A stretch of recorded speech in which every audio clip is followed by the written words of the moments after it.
Quem conhece o pastor Rodrigo Arraes? Amém? Quem estava em 2012, quando o pastor Rodrigo Arraes veio? Levante sua mão lá em cima que eu quero ver. Alguns poucos irmãos aí. Em 2012, né, foi no ano que nós nos aproximamos da Igreja Batista do Angelim. Pastor Rodrigo Arraes, ele foi o primeiro a ser enviado, né? Pastor Willton esteve conosco antes dele, mas já estava aqui em Castanhal, só aproveitamos a carona para conhecer novas pessoas. Mas pastor Rodrigo foi o primeiro enviado, né, pela igreja, e nos abençoou muito naquele momento muito diferente, difícil, né? Mas ele tem se tornado um amigo ao longo desses anos. Pastor Rodrigo Arraes, ele é o filho mais velho do pastor Joaquim Neto, da pastora Rosa, que são os nossos pastores. Pastor de jovens na Igreja Batista do Angelim, o vice-presidente, né, daquela igreja, é advogado por formação e exercício, né? Enfim, um amigo muito especial, querido, alguém que, né, não tem como a gente não amar, alguém que eu admiro muito por tudo aquilo que sabe, por tudo aquilo que tem a nível de amigos, de influência, de possibilidades, mas de uma simplicidade, de uma humildade que a gente aprende muito. Eu tenho dito que eu tenho que aprender a ser mais tranquilo com ele, cabeça fria, né? Mas realmente é uma pessoa apaixonante. Quero dizer mais uma vez, pastor Rodrigo, que eu te amo, né? Isso às vezes não é aquelas considerações de público, né? Não é isso, não, eu te amo muito, você faz parte da minha vida. Quando eu estava com meu irmão Marcos, né, na tua frente, chorando, dizendo dos desafios que estava, perdido, né, sem visão, sem direção, tu nos acolheu em amor, em conselho, e é uma alegria te receber aqui novamente. Seja bem-vindo, sinta-se em casa. Temos hora para começar, mas não para terminar, tá bom? Obrigado. Deus abençoe.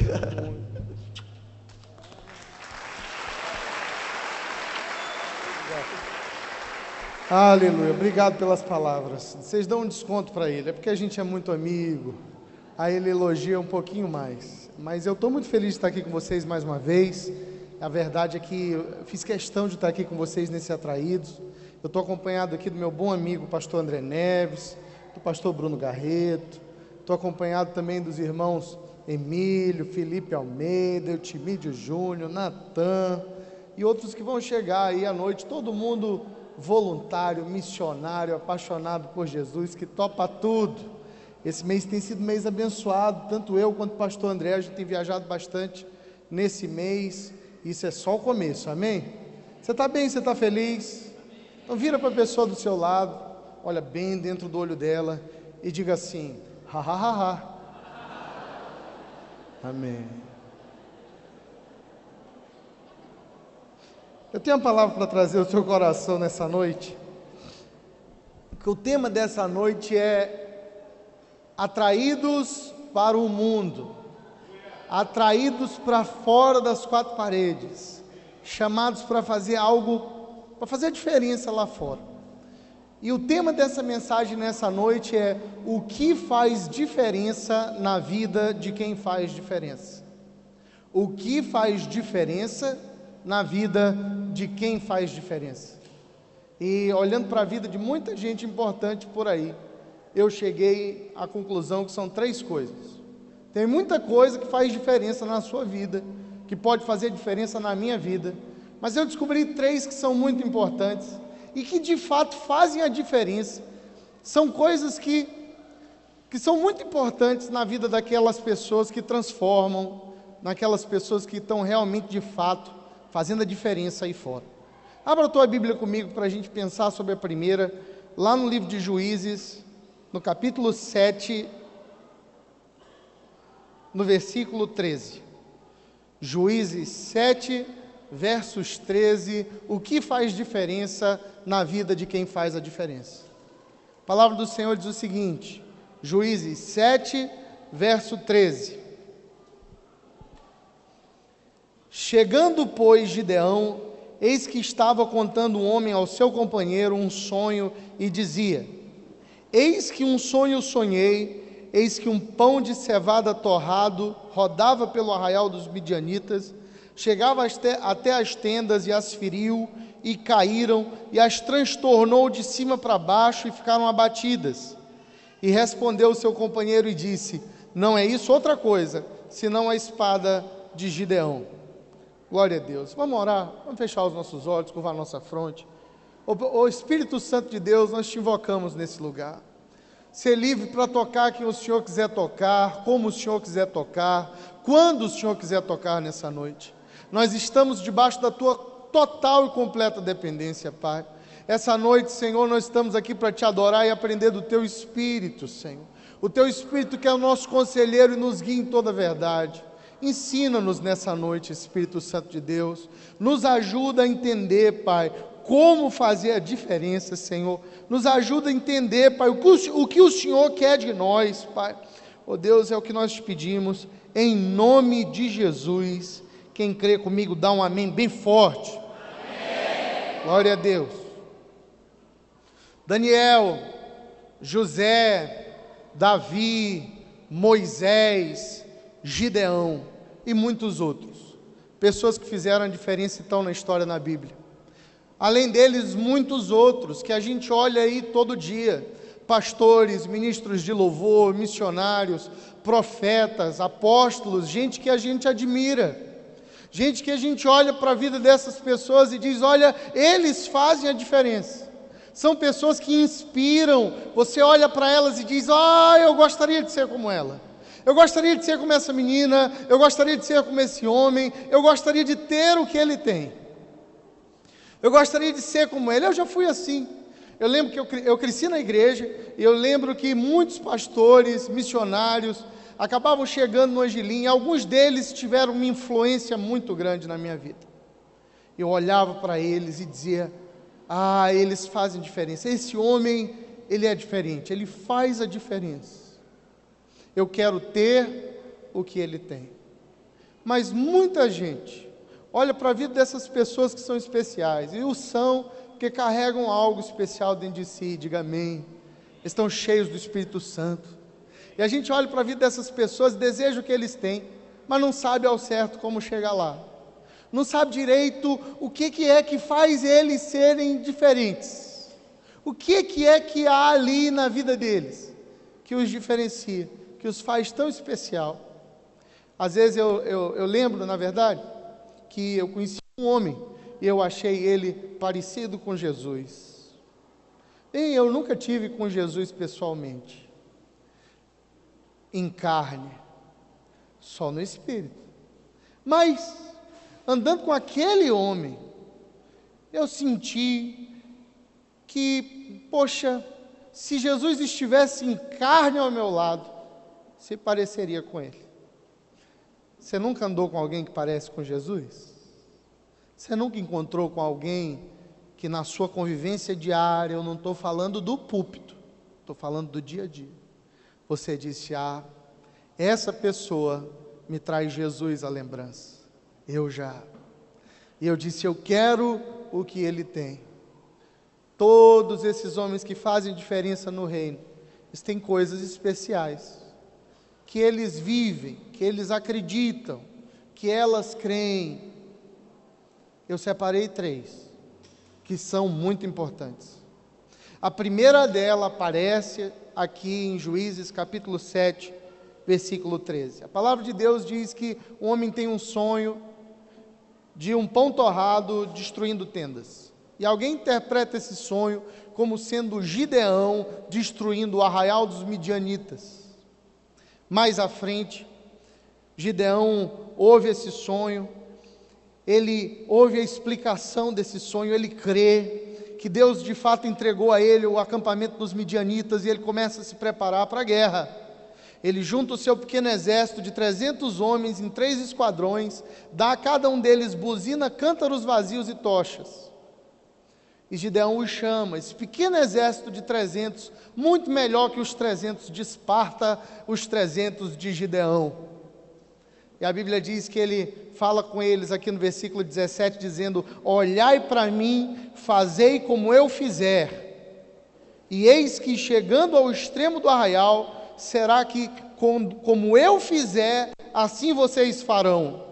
Tocando eu e todos os que comigo estiverem a buzina, então vós também tocareis a buzina ao redor de todo o arraial, e direis pelo Senhor e por Gideão. Versículo 20, a palavra do Senhor diz: assim tocaram os 3 esquadrões as buzinas e partiram os cântaros. Tinham nas suas mãos esquerdas tochas acesas, nas suas mãos direitas as buzinas que tocavam, e exclamaram dizendo: espada do Senhor e espada de Gideão. Uma das primeiras características que fazem diferença na vida de quem faz diferença, é que são pessoas que andam em aliança. Repete comigo: aliança. São pessoas que sabem caminhar em aliança. São pessoas que sabem ter uma vida aliançada, uma vida em comunhão, não só com Deus, mas uma vida de comunhão um com o outro. Eu acho engraçado porque a vitória foi pela espada do Senhor e pela espada de Gideão. Eu acho interessante, algumas pessoas chegam na igreja, elas chegam perto de seus líderes, elas imaginam que a igreja foi produto de um ato da natureza, ela apareceu ali sozinha, e não foi assim, irmão. Antes de qualquer um de nós termos chegado à casa do Senhor, nós tivemos aqueles que vieram antes. Quão alto foi o preço, como foi grande, sabe, o sacrifício. Eu tive aqui em 2012, o pastor André está me lembrando, 2012, gente, eu estou vendo esse ministério de louvor hoje com bateria, com tudo, pastora Raélida arrebentando, é sério, ela está fazendo um curso aí, está funcionando, está muito boa, cantando muito, e eu fico impressionado, porque 2012, quando eu cheguei aqui, não tinha louvor, era só o pastor André Mendes sozinho com o microfone cantando e balançando. Ué! Não tinha música, não tinha nada. O nome da igreja era Espaço Cristão. Era uma igreja pequena. Eu lembro que a primeira reunião de liderança que eu fiz com essa igreja tinha 6 pessoas, 5 pessoas, não tinha nada. Olha, deixa eu te falar, não tinha nem oferta. Eu lembro que o pastor André Mendes, naquele tempo e até hoje, tirava do bolso dele para manter a igreja. Sabe quanto sacrifício, quanta luta, quanto choro. Teve um ano, ele foi 15 vezes em São Luís, em um ano, em 12 meses. 15 vezes. Toda vez que ele chegava lá, a gente ia para o shopping e ele abria o coração e chorava, porque ele é chorão, não conheço pastor tão chorão quanto ele. Quanto sacrifício. Deixa eu te falar, quando você chega aqui, você encontrou um homem que pagou um preço. Andar em aliança é preciso. O homem que faz a diferença, a primeira coisa que ele entende é que ele é parte de um todo. É que a aliança que ele faz determina a sua origem e o seu destino. A aliança determina de onde eu vim, eu sou filho de quem, qual é a minha identidade, quem eu sou. E a aliança determina também o meu destino, aonde eu vou, quais são as palavras proféticas lançadas sobre mim, qual é a graça que há sobre mim. Ora, nós somos todos frutos de uma aliança. Se uma aliança falha na carne, porque a nossa família passou por problemas, eu quero te consolar te dizendo que você é parte de uma aliança perfeita no Espírito. Deus não vos deixou órfãos, Ele é Pai, e Ele deixou também aqui na terra, homens e mulheres de Deus, pais e mães no Espírito. O que faz diferença na vida de quem faz a diferença? São pessoas que andam em aliança. Eu estou aqui essa noite por causa das alianças que eu tenho. Essa igreja tem avançado por causa da aliança que ela tem. Cada um de nós, percebamos ou não, colhe os frutos das alianças que nós fazemos. Você nunca ouviu tua mãe te dizendo, não? As más companhias corrompem os bons costumes. Sua mãe já te disse isso? Levanta a mão. Acredita nela de uma vez por todas. É verdade. Da mesma forma, as boas companhias nos promovem. Tem gente, ouça, tem gente que você cola e é promovido. Tem gente que você cola nela e você é de repente promovido, porque há a graça, a glória e presença de Deus naquela pessoa. Fique atento, perceba quem tem graça, glória na vida e cola junto, cola que é sucesso, cola que você vai ser promovido também, diga aleluia. É verdade. Quantas vezes eu fui promovido pelas alianças que eu fiz, quantos lugares eu fui por causa das alianças que eu tenho. Pessoas que fazem a diferença não andam sozinhas. Pessoas que fazem diferença cultivam a sua aliança, respeitam as suas alianças. Assim como fazer uma aliança te promove, quebrar uma aliança atrai maldição. E tem gente que é especialista em quebrar alianças. Você concorda comigo? Você conhece alguém assim? Não precisa dizer o nome. Da mesma forma que uma aliança te promove, a quebra de uma aliança atrai confusão, atrai maldição. Seja uma pessoa que cultiva as suas alianças, honra as suas alianças, guarde as suas alianças, proteja a sua aliança. As pessoas às vezes elas têm uma filosofia falha, elas dizem assim: minha aliança é com Deus, minha aliança é só com Deus, não olha para o homem, olha para Deus. Mas não existe coisa mais falsa, pensamento mais errado do que esse, e a pessoa ainda acha que é bíblico. Não é bíblico. Paulo disse: olhai para mim, sede meus imitadores, olhem para mim. Paulo ainda diz mais, abre a tua Bíblia comigo lá em Hebreus.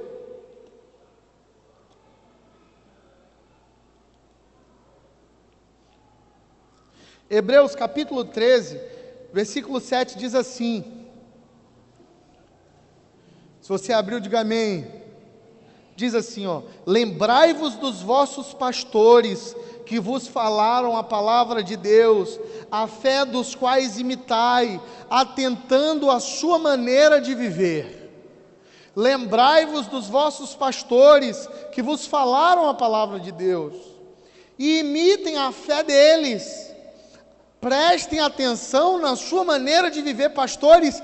Que responsabilidade é ter uma turma olhando para a nossa maneira de viver. Mas a Bíblia não diz assim: cada um por si, Deus por todos.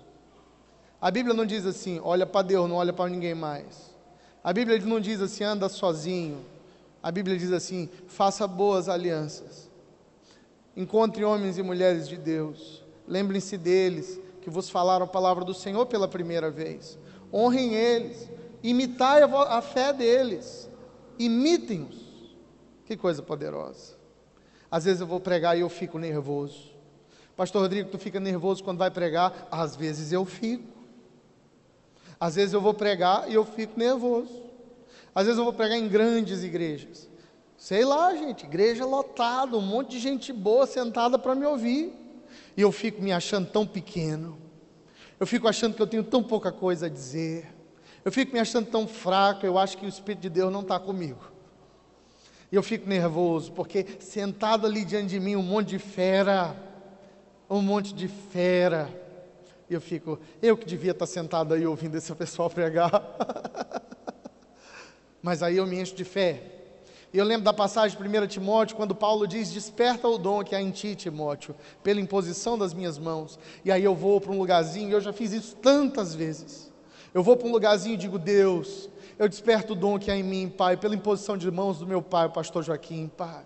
Oh Deus do Den, do Mark, oh Deus do pastor tal, Deus, eles impuseram as mãos sobre mim, Pai, e em mim há um dom, e eu desperto o dom, que veio à minha vida pela graça de Deus, mas pela imposição de mãos daqueles que me cobrem e me abençoam, aleluia. Se você está entendendo, dá uma salva de palmas ao Senhor.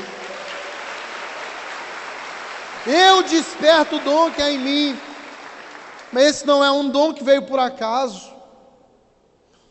Tudo que eu sei, eu aprendi aos pés de alguém. Tudo que eu sei, eu aprendi daqueles que vieram antes de mim.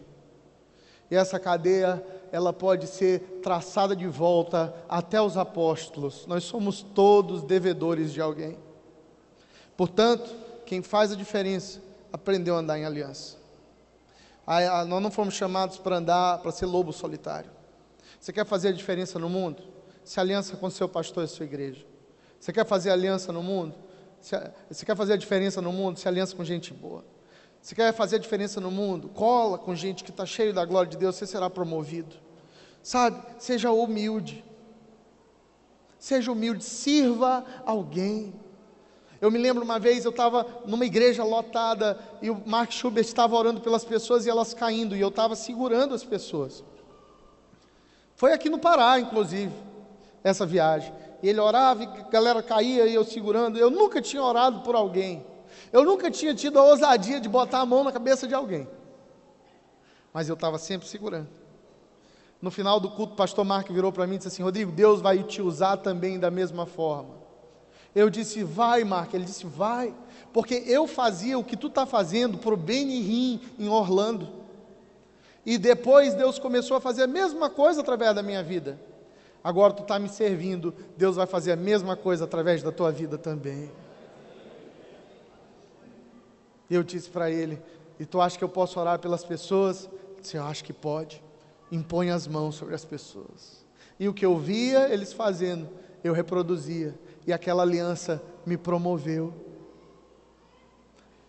Eu quero te dizer, irmão, que você precisa localizar onde estão as suas alianças. Como estão as suas alianças? Estão elas, porque tem gente que a aliança parece que ele passa a lixa, né? A aliança física do casamento, fica toda quebrada, toda arranhada. Como está a tua aliança espiritual? Como está o teu relacionamento com o teu pastor, com a sua igreja?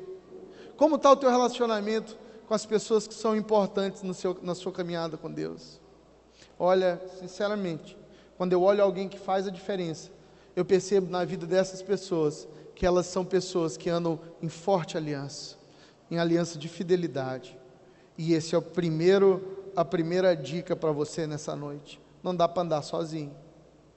Você procura o pastor André, procura a pastora Raélida e diz assim: olha, eu quero fazer a diferença, eu quero ser atraído para o mundo, eu quero ser usado por Deus, mas eu sei que eu não posso ser usado sozinho. Sozinho eu sou pequeno demais, sozinho eu sou fraco demais, portanto contem comigo. Eu quero fazer uma aliança com vocês, de vos servir, de abençoar essa igreja. Eu quero fazer uma aliança com essa igreja, de ser fiel nos meus dízimos, nas ofertas. Eu quero fazer uma aliança nessa igreja, com vocês.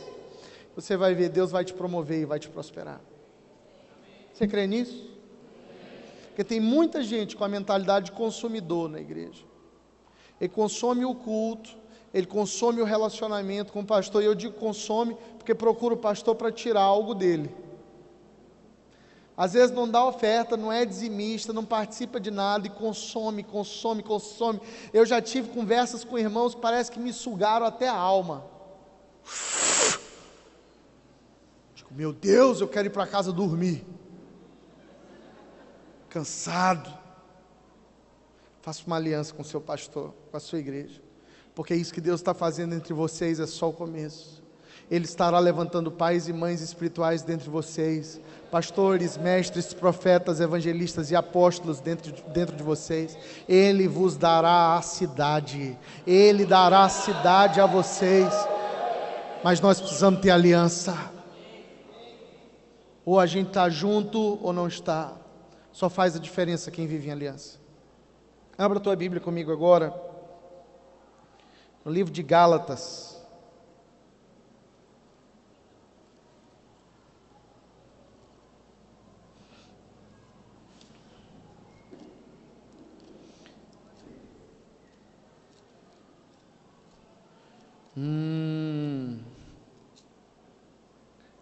Gálatas, capítulo 6.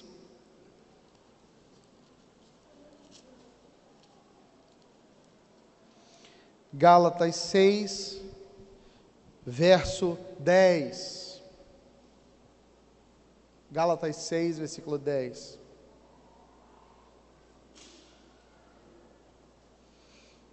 A palavra do Senhor diz aí, que então, enquanto temos oportunidade, façamos bem a todos, mas principalmente aos domésticos da fé.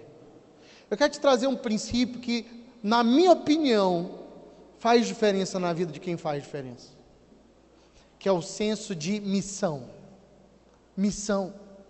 Então, se a gente tem que ter aliança, e aliança fortalecida sempre, e sabedoria na condução dessas alianças, nós precisamos também entender que Deus nos chamou, diga amém.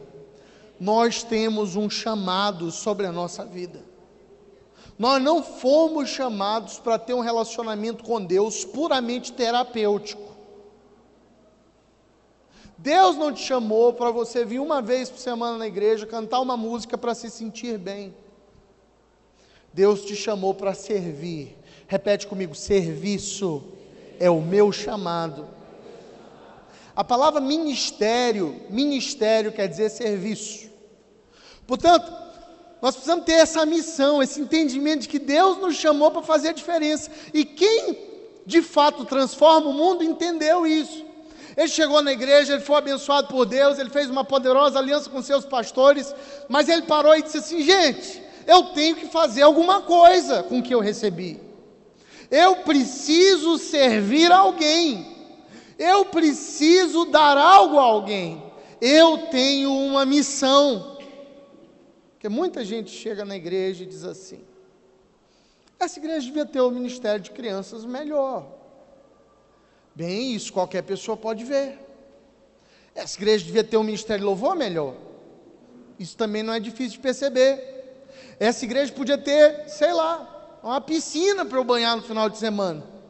As pessoas têm desejos, cada um tem um. Mas, irmão, de todo esse pessoal, de 10 pessoas que percebem as necessidades da igreja, um se levanta para ajudar. Você concorda comigo ou não concorda comigo? Então diz amém. Então diz misericórdia. Lá no Angelim é assim. Eu sei que aqui não tem ninguém assim, mas no Angelim tem. As pessoas chegam para mim e dizem assim: pastor Rodrigo, por que a igreja não tem uma central de ar-condicionado importada, daquelas de shopping center? Irmão, porque custa R$500 mil, e você não é dizimista. Você está me cobrando a central de ar-condicionado caríssimo, você não dá nada. É a mentalidade de consumo. Mas quem faz a diferença não tem a mentalidade de consumo. Ele tem o coração do doador, diga aleluia. Ele quer fazer parte. Olha, deixa eu honrar um homem que eu sempre vi assim, pastor André Neves. Pastor André Neves, ele sabe do amor que eu tenho por ele. Ele sempre foi assim. Ele chegou na igreja, ele é bem acelerado. Deus sempre coloca ao meu lado gente acelerada, porque Deus sabe que eu sou tranquilo. Deus sabe que eu vou aguentar. Então, tipo assim, pastor Bruno Garreto está aqui, a esposa dele, minha querida pastora Ana Paula, era minha discípula mais próxima, minha e da pastora Carla. Então, a Ana Paula sempre ajudava a gente em tudo, e ela era muito acelerada. Eu não sei se continua assim, mas ela era bem acelerada, e ela cobrava e tal, pá. E eu dizia: Ana Paula, Deus sabe do que eu preciso, que te colocou do meu lado, que Ele sabe que tu é acelerado, eu sou tranquilo, e Ele sabe que eu te aguento. Ela era bem acelerada. O pastor André Neves, desse jeito dele, sempre intenso, sempre teve o desejo de servir, sempre. Então, ele sempre via o que precisava ser feito, mas ele nunca foi dos que reclamavam, ele sempre foi do que agia para transformar. O que a gente pode fazer? O que a gente pode fazer para ajudar? Vamos fazer alguma coisa? Sempre me consultando e a gente junto, dizendo: vamos lá. Como é bom contar com gente assim. A nosso primeiro senso de missão, ele tem que estar aos santos.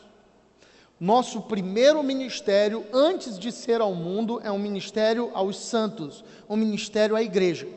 Esse versículo de Gálatas que nós lemos, ele é poderoso. Diz assim: façamos o bem a todos, todo o tempo, mas principalmente aos domésticos da fé. O que o apóstolo está dizendo? Ele está dizendo o seguinte: nós fomos chamados para servir a todos, mas primeiro aos nossos irmãos. Nós fomos chamados para servir a todos, mas primeiro aos nossos irmãos. Você sabe o que eu acho engraçado? Ouça, o Espírito Santo de Deus está falando com você nessa noite. Tem muita gente que quer sair evangelizando por aí, abraçando os perdidos por aí, mas não quer servir na sua igreja. porque ele diz assim: o mundo está morrendo, o mundo está perecendo, a gente tem que ir para o mundo. E ele abandona a igreja, ele não é fiel à igreja, ele não tem aliança com seus pastores. Está errado. Você sabe por quê? Como é que a gente vai ter testemunho para servir ao mundo se nós não estamos servindo a nossa própria casa? A Bíblia diz que aquele que não cuida dos seus é pior do que o infiel. É a casa. Sabe por quê? Porque a gente vai ao mundo depois buscar quem está lá, e quando eles chegarem, eles vão encontrar um lugar pronto para acolher. Meu cunhado entende muito isso, ele também é pastor, e ele é assim: se tem 2 estandes vendendo picolé, ele compra no estande do cara que é crente. Eu digo Fernando, eu que sou menos crente que ele, digo Fernando, mas o outro picolé é mais gostoso. Ele disse: mas a gente tem que abençoar o irmão. Aí eu digo: é verdade. Vamos abençoar o irmão. Vamos abençoar a igreja. Vamos ajudar o pastor. Vamos fazer. O ministério é primeiro aos santos. Depois, ele é um ministério ao mundo. Você sabe por que tem tanta confusão? Porque a gente inverteu a ordem de prioridades. Está todo mundo evangelizando o mundo e ninguém edificando a igreja. Aí quando o mundo chega na igreja, não encontra lugar, se decepciona, se fere pela má qualidade da aliança, pela má qualidade do serviço dentro da igreja, aí o mundo volta para o mundo. Você está entendendo? Diga misericórdia. Então por que a gente não está dando preferência, o privilégio aos domésticos da fé, e a nossa aliança está sendo tão enfraquecida? O mundo chega e não encontra lugar, mas quando a gente toma a decisão correta, então a gente vai ao mundo depois, e aí o mundo encontra um lugar bom. Então missão é importante, e a nossa primeira missão é com a nossa igreja. A nossa primeira missão é aqui dentro. Para com esse negócio de eu vou para a Arábia Saudita e não sei o quê, que tu não está ganhando alma nem aqui na outra rua. Vai ganhar alma na Arábia Saudita? Não faz sentido. Que quando Deus me levar às nações eu vou orar. Não vai orar. Você vai ser mais um missionário frustrado, fraco e derrotado, porque você não está orando aqui e agora.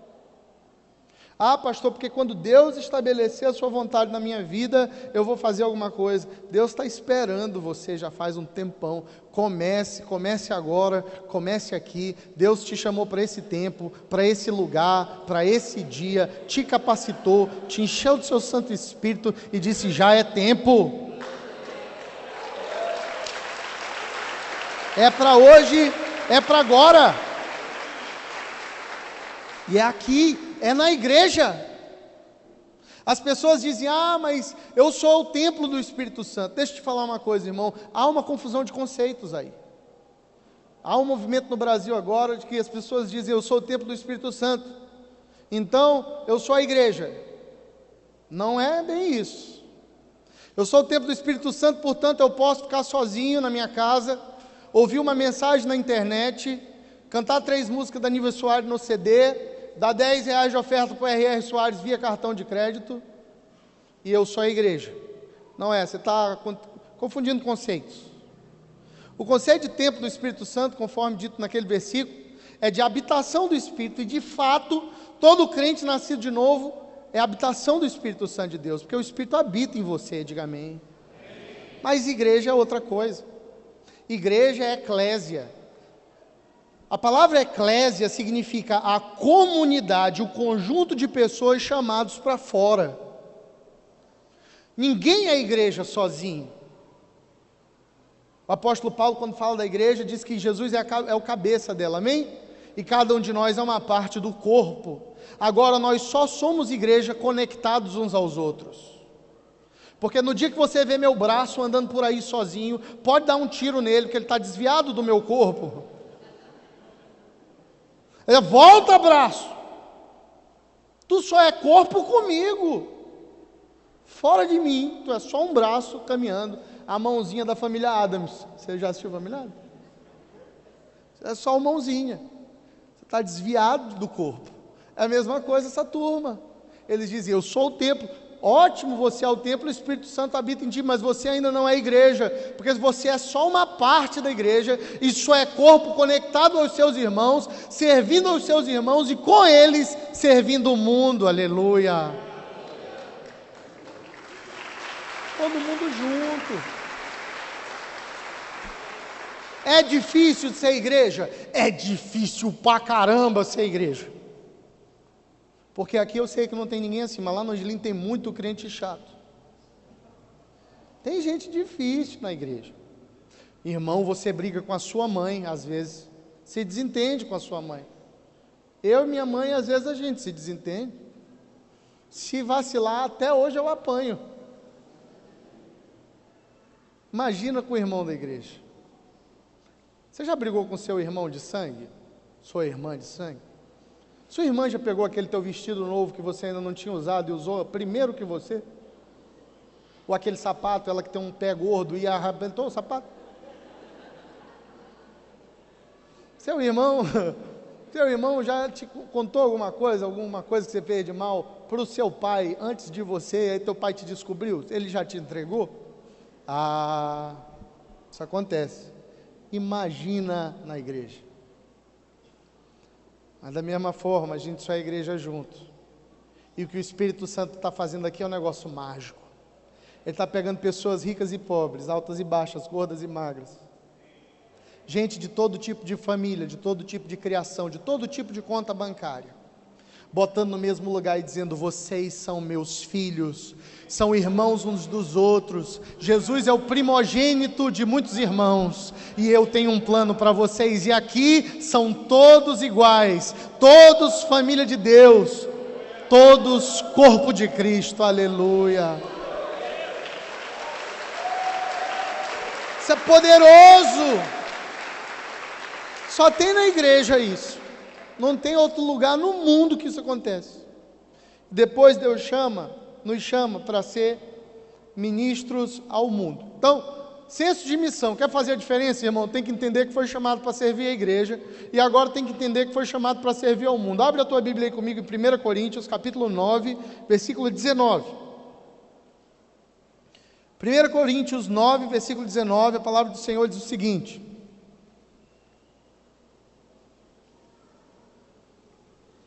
1 Coríntios 9, 19. Porque sendo livre para com todos, fiz-me servo de todos para ganhar ainda mais. Fiz-me como judeus, para ganhar os judeus.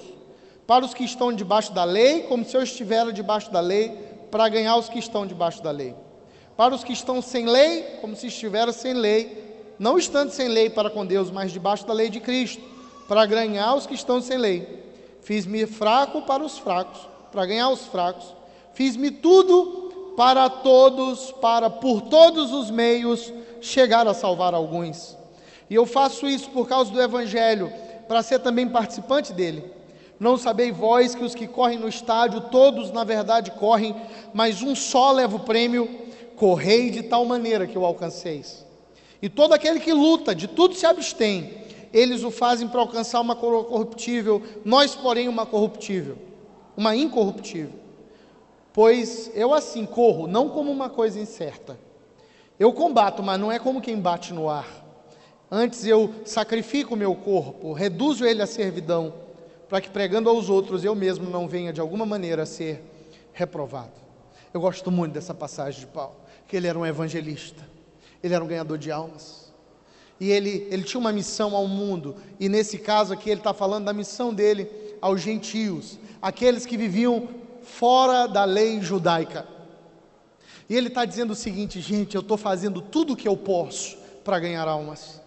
Eu estou fazendo tudo o que eu posso para servir todo mundo e ganhar todo mundo. Eu estou usando de todos os meios, ele diz, para ganhar o máximo possível. Eu estou fazendo isso de forma sacrificial, como um atleta que corre para ganhar uma medalha que vai estragar, mas eu corro e me sacrifico para ganhar uma medalha eterna. Ele diz: e o lutador, quando vai se preparar para a luta do UFC, ele fica sem comer um tempão, porque ele tem que lutar, ele tem que bater peso. Mas eu estou tentando me disciplinar, reduzindo meu corpo à escravidão, para poder ser aprovado diante de Deus. Eu estou querendo ganhar todo mundo, eu estou fazendo tudo que eu posso. Uma missão ao mundo. Eu acho interessante porque a gente precisa quebrar alguns paradigmas na nossa visão do que é ganhar o mundo, do que é servir ao mundo.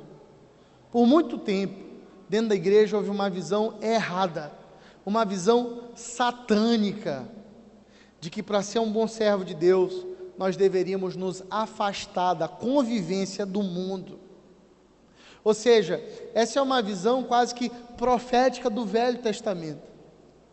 Aquela visão que diz assim: eu vou para o deserto, se o mundo quiser me ouvir, ele vem até mim, e eu estarei aqui, vestido de pele de ovelhas, eu estarei aqui, esquisito, fazendo eu estarei aqui, e aí quem quiser pode chegar, eu estou aqui, parado, escondido e separado, porque o mundo é perigoso, o mundo tem pecado no mundo, e uma geração de crentes com medo do mundo surgiu, e se trancou dentro da sua igreja, e ficou servindo a Deus só ali dentro, quando a gente foi chamado para ser luz e sal, lá fora,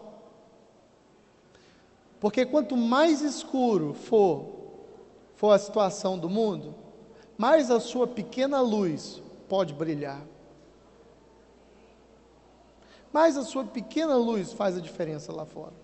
Mas as pessoas começaram a dizer: não, eu não posso, eu preciso ficar aqui dentro, protegido dentro da igreja. Você sabe o que acontece?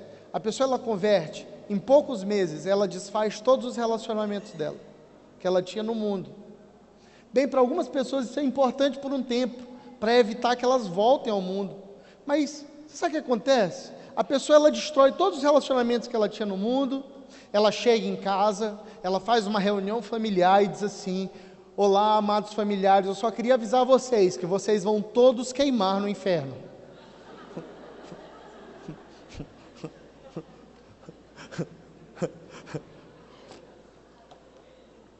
Claro, todo mundo gosta muito dessa notícia, e fica todo mundo muito contente com essa nova fé que a pessoa está exercendo, essa nova vida. Mas é isso que o cara faz, ele sai queimando o ponte e destruindo os relacionamentos dele, tudo no mundo. Em 6 meses ele só conhece crente. Em 6 meses ele não se relaciona com mais ninguém no mundo, ele não convida ninguém para vir à igreja, ele não fala de Jesus para ninguém, porque ele ficou com medo do mundo. E aí ele está só dentro da igreja. E para tirar esse irmão da igreja de novo, para ele evangelizar lá fora, dá um trabalhão. Para convencer ele que ele tem que sair e ganhar alma lá fora, é um problema. Porque ele destruiu tudo rapidamente. Nem a família aguenta mais ele. A mãe dele diz: eu vou para o inferno, né? Tu vai ver. Já passa a mão na vassoura aqui, ó. Paulo era diferente. Ele diz que ele se fez fraco com os fracos. Ele foi buscar todo mundo, em todo o lugar. Quem disse que o seu trabalho não é seu ministério, mentiu para você. Quem disse que a sua faculdade não é seu ministério, te enganou. Foi o diabo que te disse isso. Quem disse para você que você tem que largar o emprego e a faculdade para ser crente, te enganou. O reino de Deus não ganha nada com a sua ignorância. O mundo não é transformado por um grupo de pessoas que vivem dentro da igreja. O mundo é transformado por aqueles que brilham a luz de Cristo, no trabalho, na empresa, na faculdade, na escola, na academia, na padaria, no açougue, na esquina, nas casas, nos condomínios, em todo lugar, um farol. Todo lugar. Não venha justificar a sua preguiça com o chamado de Deus. Porque tem muito missionário que diz: Deus me chamou para ser missionário, pastor, que bom.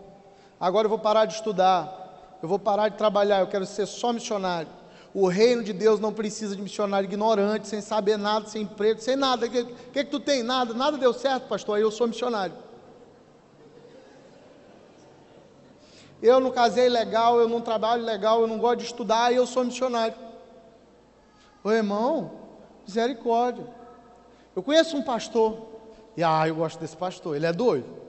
Ele me disse uma coisa, ele tem uma grande igreja, ele tem mais de 10 mil membros. E ele me disse uma coisa uma vez, ele disse: Rodrigo, eu não aceito missionário nem pastor que não tenha nada a sacrificar.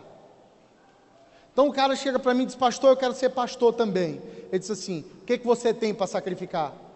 Não, nada, eu não tenho faculdade, eu não tenho trabalho, eu não tenho nada. Então vá fazer uma faculdade, vá arrumar um emprego. Quando você estiver ganhando muito bem lá, você vem, larga tudo e eu vou te consagrar. Você só vem quando você tiver algo a sacrificar, porque senão cria-se uma mentalidade de que você pode ser missionário e pastor de qualquer jeito, de qualquer maneira. Irmãos, ministério não se faz aqui dentro, não. Ministério se faz lá fora. Só que as pessoas têm medo. Aí elas dizem assim: o jovem vai fazer faculdade. Aí todo mundo diz: vai fazer faculdade. Aí tem professor ateu na faculdade. Professor ateu.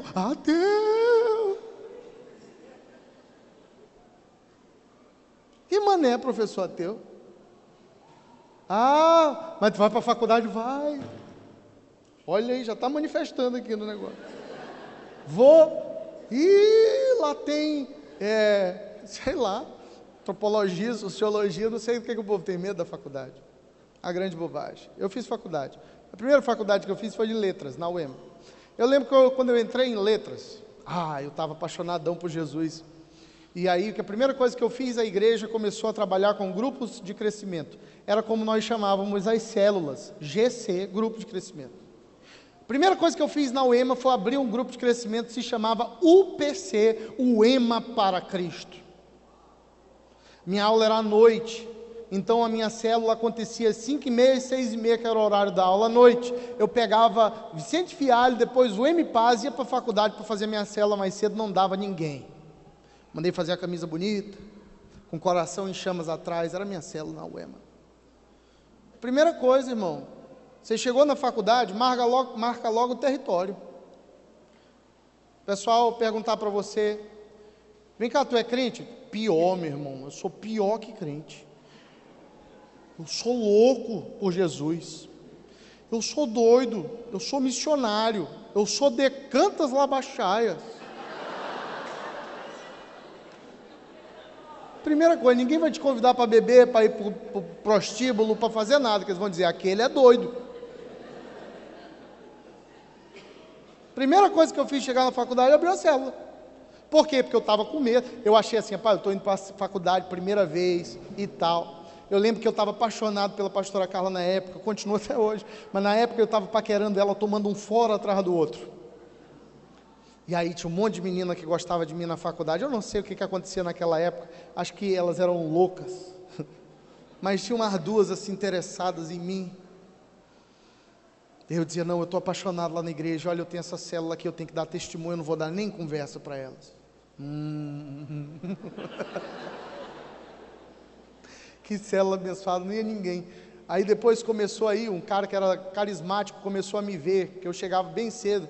Dizia: Rodrigo, o que tu está fazendo tão cedo na faculdade? Eu disse: não, porque quinta-feira eu tenho minha célula. Ele disse: mas tu fica aí sozinho? Eu disse: eu fico lendo a Bíblia aqui na manhã. Se eu posso te ajudar? Eu disse: pode. Mas eu sou carismático. Eu disse: não tem problema.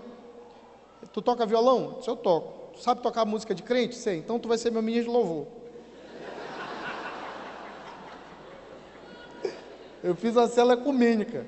Aí ele chegava cedão, puxava a viola, ficava nós dois louvando, aí eu fazia a célula com ele. Ele é quase crente, quase crente. Eu não sei o que é a dele não, acho que ele virou assembleano, outro dia eu ouvi notícia. Depois, chegou uma amiga minha, chegou outras pessoas, aí tinha seu Oswaldo ele era o segurança, né? Era o cara que abria o prédio de letras, e ele ficava ali, só fumando, na porta. Eu dei uma camisa para ele da célula, ele ficava: seu Oswaldo, vamos para a célula, seu Oswaldo. Nada, ele era meio esquisito. Depois de um tempo estava lá eu, o irmão carismático tocando violão, minhas amigas lá, e era uma confusão, e seu Oswaldo lá também. Deus fez alguma coisa. Não tenha medo da faculdade, vai estudar. Quer largar a faculdade? Faça um segundo curso, faça uma pós-graduação, vai estudar, porque à medida que você cresce, à medida que você adquire conhecimento, sendo cheio do Espírito Santo, seu testemunho perante a sociedade só aumenta, só aumenta, só aumenta, e o reino de Deus é engrandecido. O pessoal fala de Pedro, né? Pedro foi o cara, foi o trono da igreja, João e tal, mas tu sabe, a gente deve muito ao que nós sabemos a Paulo. Paulo escreveu 1/3 do Novo Testamento. Ele organizou a doutrina da igreja. Ele disse sobre disciplina da igreja, lei e graça em Romanos. E sabe por que ele escreveu isso? Porque ele foi educado aos pés de Gamaliel, falava grego, falava romano, italiano, romano, né? Latim. Botava Pedro para fazer isso aqui, para tu ver o que saía. Chamava um dos pescadores para escrever isso aqui, para tu ver o que ia dar. Lucas era médico, escreveu Lucas, Evangelho de Lucas, e escreveu Atos dos Apóstolos. Porque Deus usa o seu conhecimento, diga amém, diga aleluia. As pessoas têm medo de conhecimento. Na faculdade eu estava uma vez no curso de Direito, e aí uma professora da UFMA falando sobre gênero, dizendo o que faz do homem um homem, uma mulher, aquela conversinha, né? De homossexualidade e tal. Porque Foucault isso, Foucault aquilo, Foucault é o nome de um grande filósofo. Eu nunca li Foucault, mas eu levantei a mão e disse, professora, Foucault não queria dizer bem isso. Ela disse, não, por que não? Porque tarará, tá. Aí ela mudou o assunto, no final ela disse, olha, eu gostei da sua colocação sobre Foucault. Qual foi a obra que você leu dele? Eu disse, nenhuma, professor, eu só tenho bom senso. Porque tem crente que entra na faculdade e se desvia porque é fraco, não tem uma boa experiência com Deus. E tem gente que quer largar o emprego, justificando com o chamado, mas é só preguiça mesmo. O pastor Joaquim e a pastora Rose trabalham até hoje como dentistas. Papai fica a manhã inteira na igreja, sai, mete o jaleco, vai para o posto de saúde arrancar 20 dentes.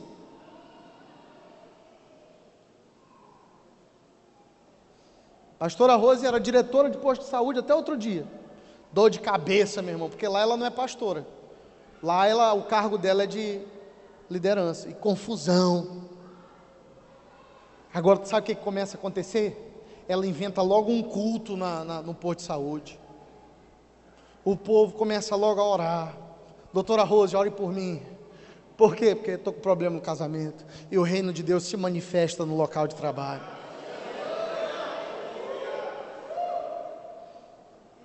Que é muito fácil ser crente aqui dentro. Para com isso, você é jovem, vai estudar, rapaz.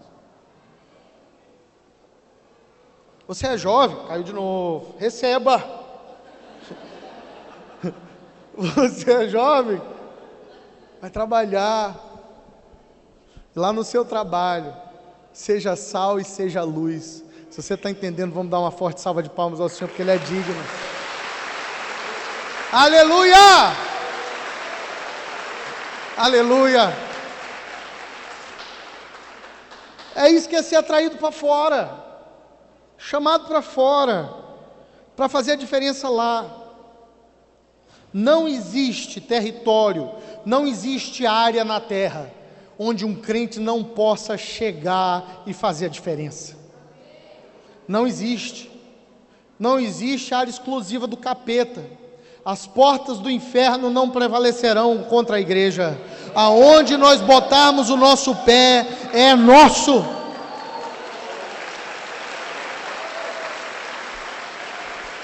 É nosso. E cada um tem um chamado. O apóstolo Paulo, quando fala dos dons, em Efésios 4, ele fala de apóstolos, pastores, profetas, evangelistas e mestres. Mas fala também do dom de governo. E eu acredito que Deus vai levantar muitas pessoas para posições de governo, posições de liderança na cidade. Posições de governo no seu trabalho, a autoridade do seu trabalho. Autoridade.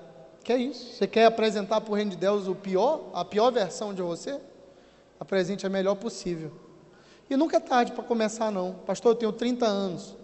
Até hoje eu estou em casa o dia inteiro jogando videogame, jogando bola todo dia. Vai parar tudo, irmão. Vamos estudar. Vamos trabalhar. Deixa Deus te usar. Amanhã eu vou ter uma reunião com os homens de manhã, não é isso, pastor? Se prepare, irmão. Êxodo 33, a última coisa que faz a diferença na vida de quem faz a diferença. E eu quero orar por você nessa noite. Eu sei que o Espírito Santo de Deus está falando com você e vai falar ainda mais. Eu sei que o Espírito Santo de Deus é quem testifica da verdade dentro de você. É Ele quem te faz saber o que é verdade e o que é mentira. Abra a tua Bíblia comigo, Êxodo 33, numa das passagens que eu amo.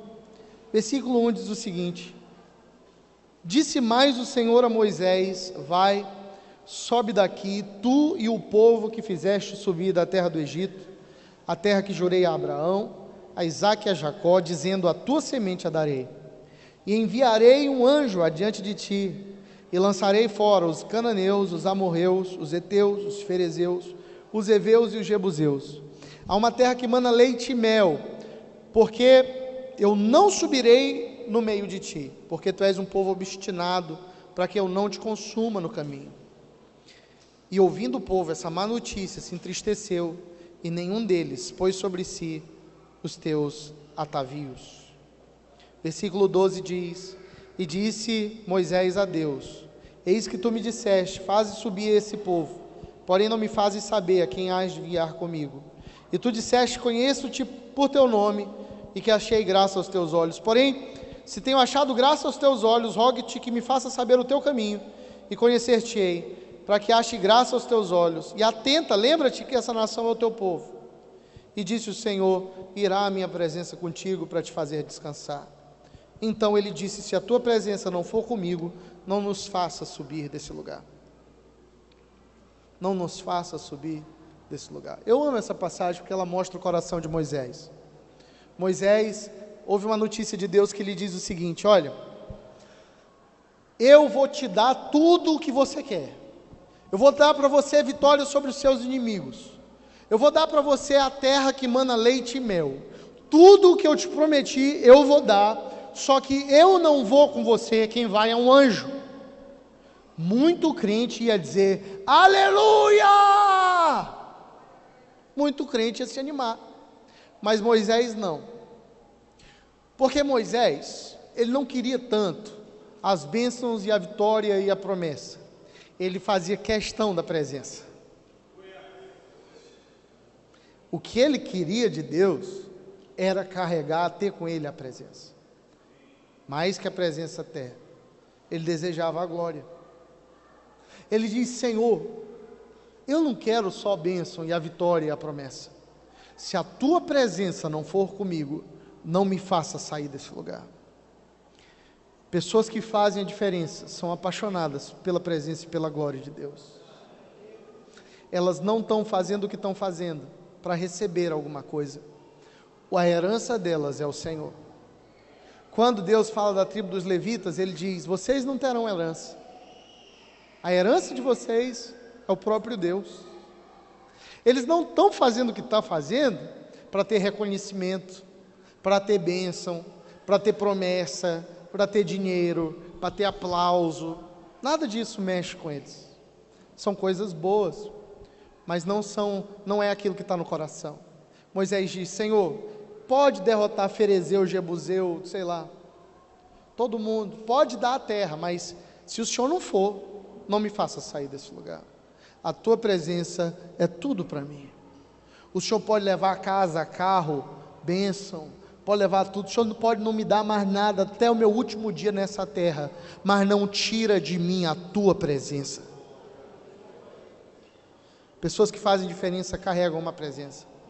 E Deus diz para ele: a minha presença irá contigo para te dar descanso. Porque aqueles que habitam na presença do Senhor andam em descanso. Deixa eu te ensinar uma coisa, irmão. Ansiedade, confusão, medo, estresse, tudo isso é fruto da carne. Você concorda comigo? Diga amém. Mas paz, bondade, confiança, fé é fruto do Espírito. Você concorda comigo? Então por que é que às vezes a gente está andando em confusão, medo, ansiedade, quando a presença do Senhor, ela vem para nos trazer descanso? A presença de Deus irá contigo para te dar descanso. Mas Moisés, ele não queria só a presença, porque sabe, aqui vai talvez uma heresia minha, se for uma heresia me perdoe, eu vou soltar a bomba. Se for uma heresia, tudo bem, você me perdoa, mas para mim existe aqui uma graduação do negócio, porque Deus diz a Moisés: olha, a minha presença irá contigo para te trazer descanso.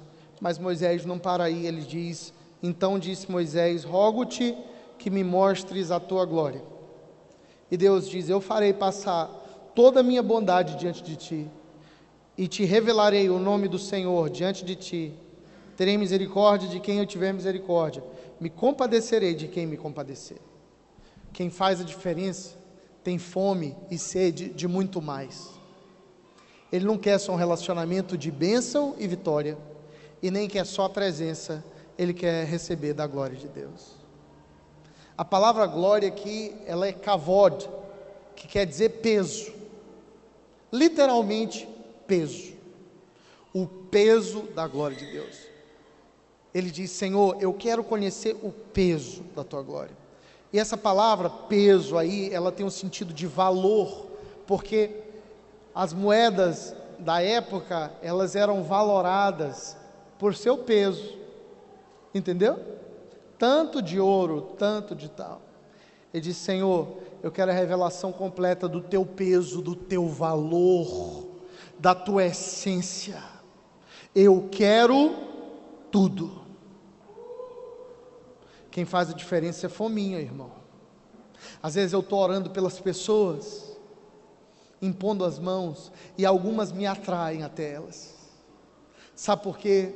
Porque eu estou indo orando ali, e aquela pessoa, ela parece um redemoinho. Ela está num cantinho, mas ela está ali fritando, e eu olho e digo: meu Deus, ele quer muito. É melhor eu ir lá orar por ele ou ela, senão vai morrer. Vou lá orar.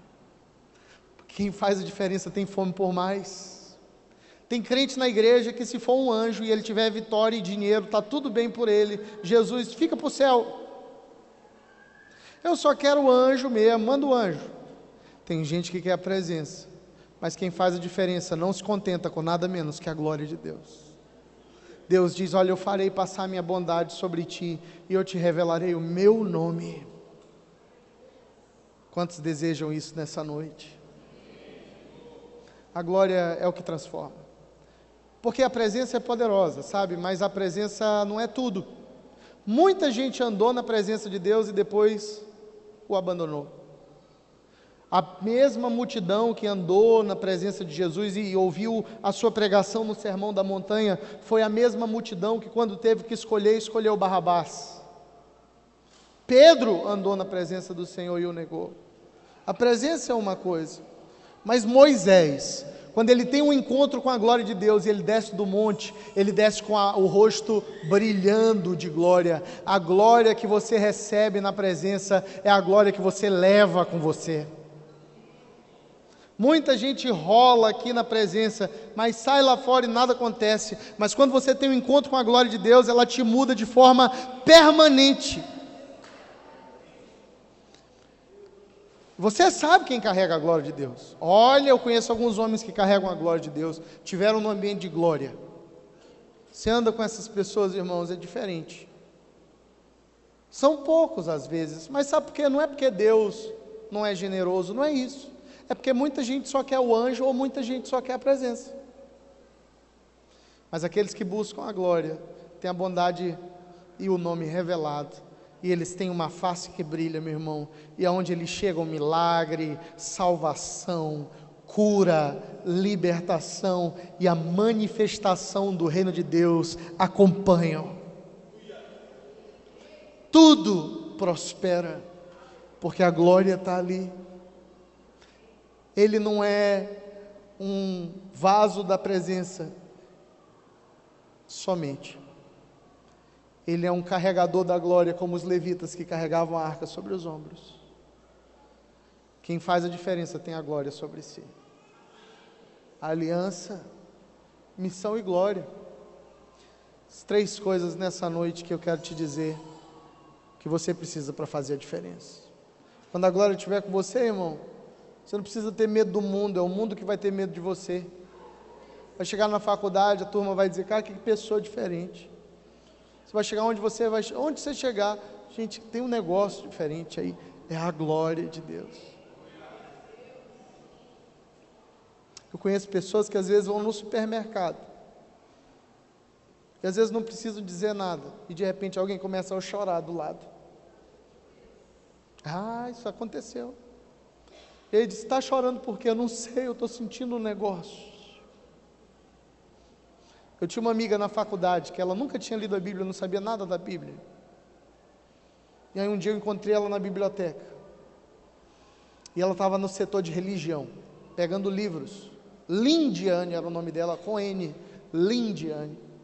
E Lindiane estava no setor de livros da biblioteca religiosos. Eu disse, Lindiane, o que tu faz aí? Ela disse, eu estou pegando um livro aqui sobre alguma coisa, sobre Deus, alguma coisa. Eu disse, mas tu nunca leu a Bíblia? Ela, nunca, jamais. Eu disse, por que esse interesse? Ela disse, não, porque quando eu ando contigo, me dá vontade de conhecer sobre Deus. Eu disse, então senta aí, eu vou te explicar a Bíblia. Eu peguei um chumaço de chamex, escrevi assim, Gênesis. E comecei a explicar para ela o plano de salvação de Gênesis até a crucificação. Ponto a ponto. Ponto 1. E Deus criou o mundo. A glória. Essa noite eu quero te falar a glória para você aqui. Essa noite eu quero te dizer há muito mais para você. Essa noite é uma noite de refazer aliança. Aliança quebrada, que precisa ser refeita. Essa noite é a hora de você entender a sua missão completa. É difícil. Macumba é fácil. Servir a Deus é difícil. E é noite de receber da glória de Deus sobre a sua vida. Minha oração é que você saia desse lugar aqui com a face brilhando. E que você saia explodindo o sistema de dentro para fora. Sua escola jamais será a mesma. Você vai dar início ao maior movimento universitário que o Pará já viu. Você será chamado para pregar no seu trabalho. Você vai ganhar o seu chefe para Jesus, vai trazer ele à igreja e ele vai se converter aqui. Seus amigos do trabalho não sabem o que espera eles semana que vem. Seus vizinhos estão fritos, eles vão ter que jogar o uísque fora, porque tem vinho novo chegando no bairro. Aleluia! Tem vinho novo chegando. Aleluia!